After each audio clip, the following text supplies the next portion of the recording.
How's it going, guys? Super Jim here. Welcome back to my high round strategy guide for TranZit on Black Ops 2 Zombies. And we are basically pretty much out of ammo except in the pistol here. And we're stuck in town, which has no war weapons. So we're just waiting for the bus to come back, and then we're probably going to head through to the bus depot section to get another turbine. Just have to be careful here. We have got jugs, so it's not too bad. And we'll just group all these zombies up. Now I could buy the B-23R out of the bus at this point. It's an option. So I'll try and kill a few of these guys with grenades. I've got about 7,500 points at the moment, so that's pretty important to keep those points, because what we want to get very, very soon is the Galvaknuckles from the diner location. They're going to be really useful for getting rid of the denizens of our face and basically getting one-hit kills and tons of points off these zombies in these earlier rounds. And as we all know, when Nuketown came out, basically in this map as well, and we discovered the Galvaknuckles, at that point we thought it was the best melee weapon in zombies ever. We're going to get B-23R here. But of course then Mob of the Dead came along, and we had the Golden Spork, which is obviously a million times better. I guess technically the Tomahawk is probably the best melee weapon, if you can call it a melee weapon, since it's thrown, but yeah, there you go. So we're going to kill a few of these guys that are going to tail behind us in the bus here, but we're going to head on through. Just by the way, one thing I should mention at this point, it is actually quicker to walk from town along the road to the bus depot. It's quicker to go on foot rather than taking the bus. So keep that in mind. If you really can't be bothered walking and getting denizens clinging to your face when all you've got is the combat knife, then maybe you prefer to take the bus like I'm doing here. But it's actually quicker just to run because of how slow the bus goes over this bridge.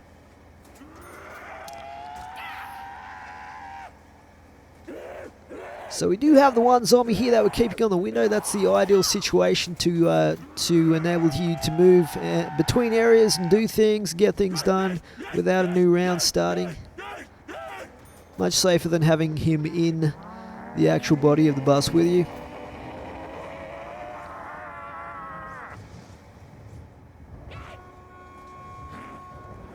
Okay, so we are going to need enough points to basically go in here, open up the door, get the turbine, then head through to the diner location, and we're going to have to open up another door there, and then buy the Galvaknuckles. So we're going to need possibly about 8,000 points or thereabouts. Just waiting for the zombie to get off the bus.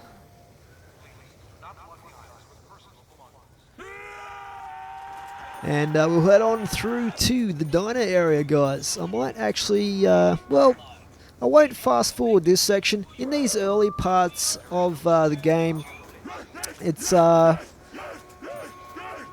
basically setting yourself up, and there's a lot of stuff you actually have to do that in this map.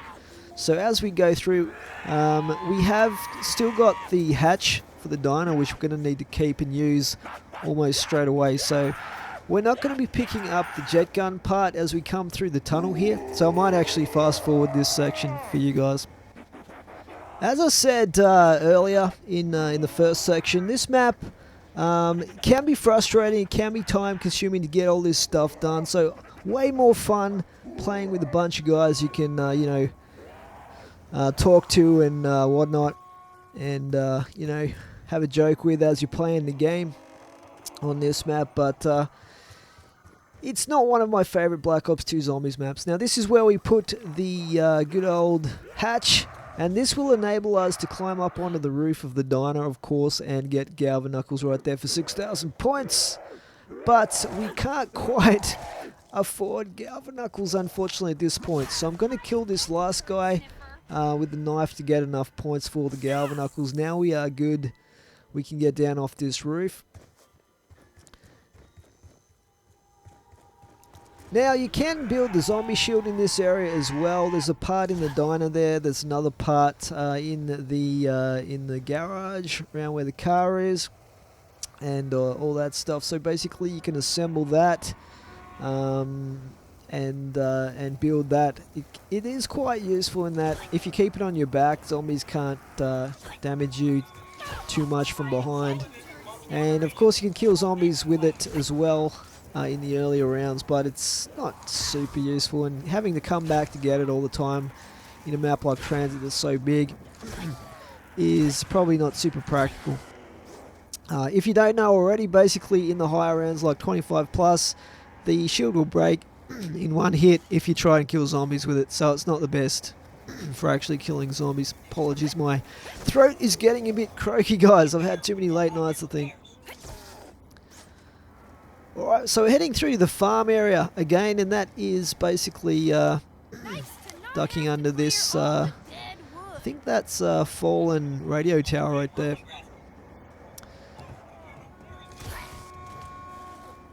Okay, so we're back. We're back at the farm. This is quite a dark section of the map, a lot of dust swirling around, stuff like that, but at least there's no, well, there's not too much lava in this area anyway.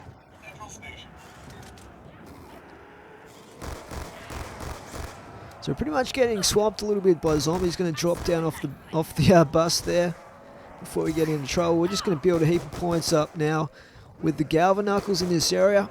Basically, we want to be able to hit the box, get some decent guns, get a couple more perks, and all that stuff costs money as well. We're going to pack a punch eventually and all that stuff. Oh, there's double points up on the bus. Probably won't be able to get that, unfortunately. Now it is quite useful to get claymores, which you can get in the in this shed here, at the back of this shed. They come in handy. They're actually quite effective for killing zombies right up into the 30s and 40s if you keep a bunch of them. Now you can store guns in the fridge here. I'm just going to show you this. I have stored the sledgehammer pack-a-punch gun in that. But I'm not going to rely on that for this gameplay for you guys. But actually these days what I keep in there is the Shicom Pack-a-Punch with the Select Fire attachment. I actually really enjoy using that for high rounds on this map because it's lightweight. It gives you good mobility. You can turn it to full auto for the insta-kill rounds in the higher rounds and that. And I really like it. It's got that high rate of fire for points, point building and stuff like that. But there's a bunch of weapons you could keep in there depending on what your personal tastes are. Sledgehammer is a pretty good choice as well. What I've got in there at the moment in this game. Or you might keep even something like the DSR with the iron sights or something like that.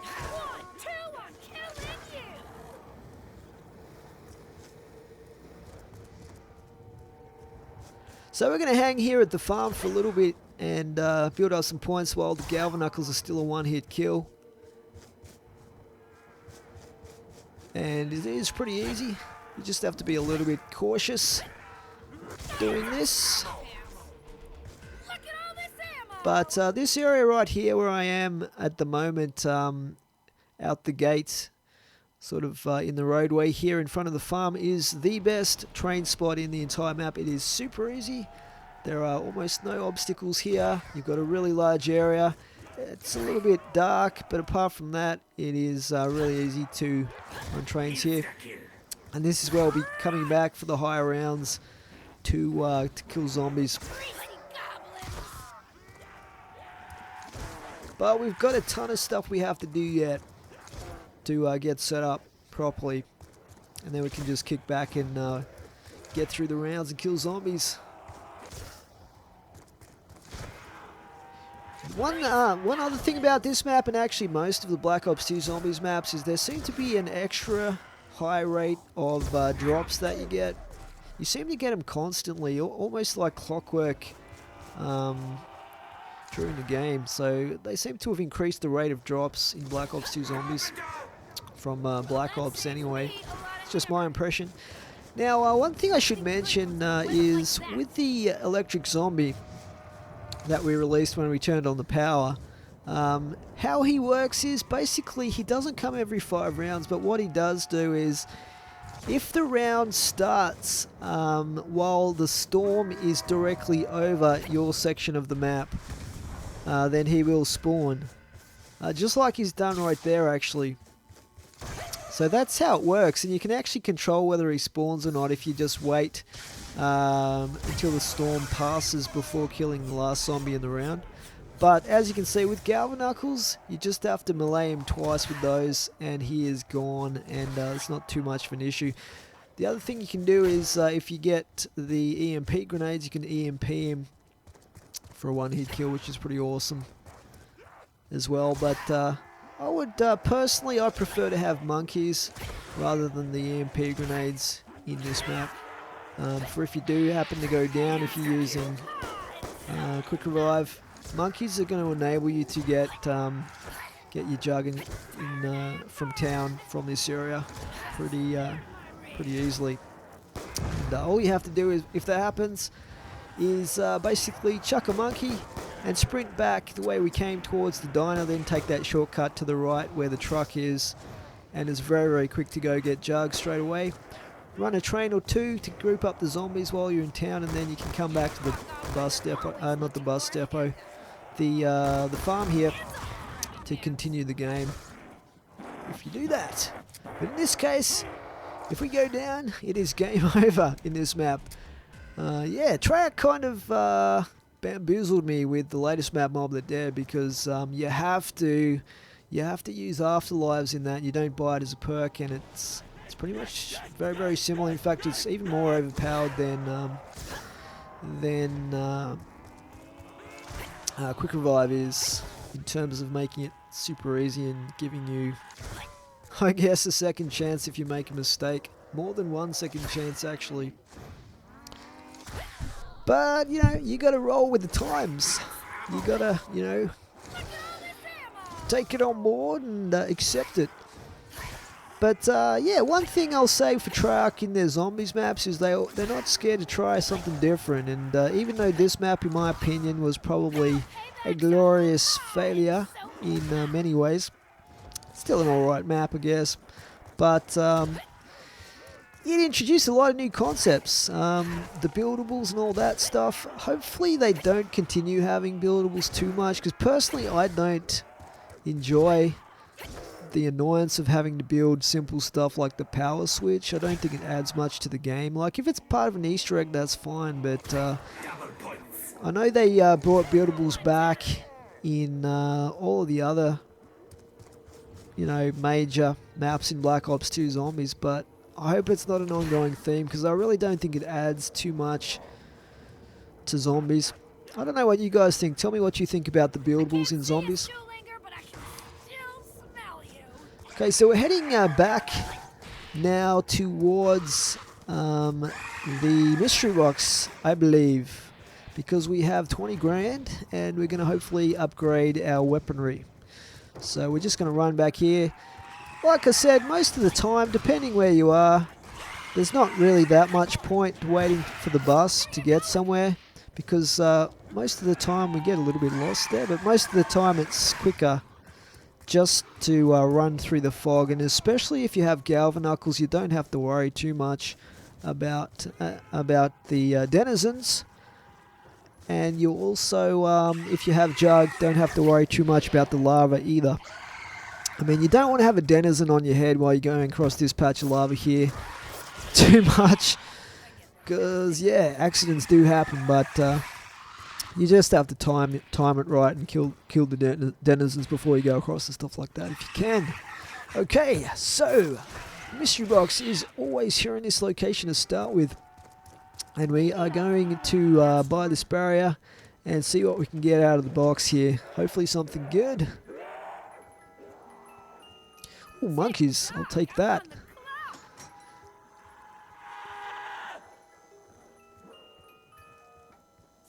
And the Galil, another awesome weapon.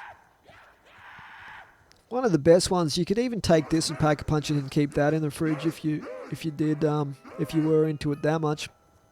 The FAL, not so good. I know I do swap out the Galil there, but I'm actually trying to get something even better than that. And we've got a ton of points here, so we might as well.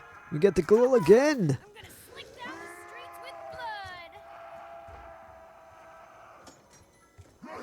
So we'll just keep going until we get something really good. The Shicom.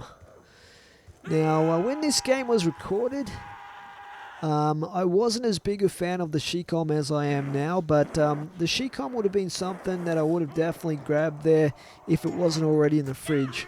And I can tell you right now, I do have the Pack-a-Punch Shicom in the fridge, but we get the RPD there. This is a pretty good points building gun, pretty good for killing zombies in these early rounds, of course, as a lot of you guys know already.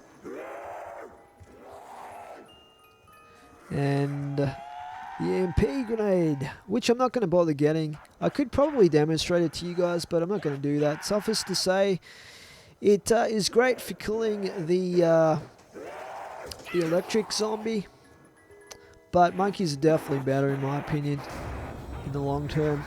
And we get the teddy bear.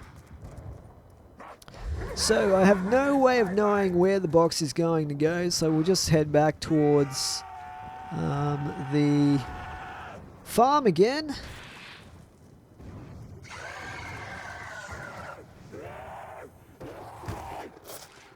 And we'll just actually create a portal right here. Now how you do that is basically if you get a denizen on your head and you quickly head underneath one of those lamps after you've turned the power on, it will jump off and create a portal that you can jump through, or a teleporter if you like to call it that.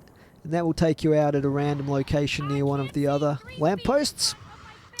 After a lot of play, you will get to recognize where you come out by the landmarks around the lamppost. But it takes a while to work that out, actually. But we can see the mystery box light in the distance there, so we're going to head towards that. And this is actually the town area of the map. We could have got there quicker by running if we'd known the mystery box was here, but we didn't at the time. And I haven't actually got any buildable items on me at the moment, so I could start collecting parts for the jet gun at some point here.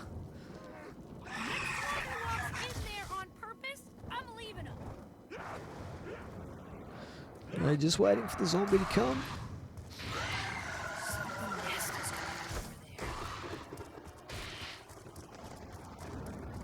Right, so at this point what I've decided to do, I have changed my mind and I'm going to head back and get the parts for the jet gun.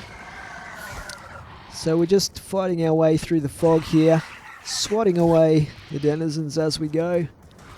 And the parts for the jet gun, basically they're spread out across the entire map in TranZit. So we have one part in the tunnel on the way between the bus depot and the diner area. We have another part at Nacht Der Untoten, which is in the cornfields area between the farm and the power station.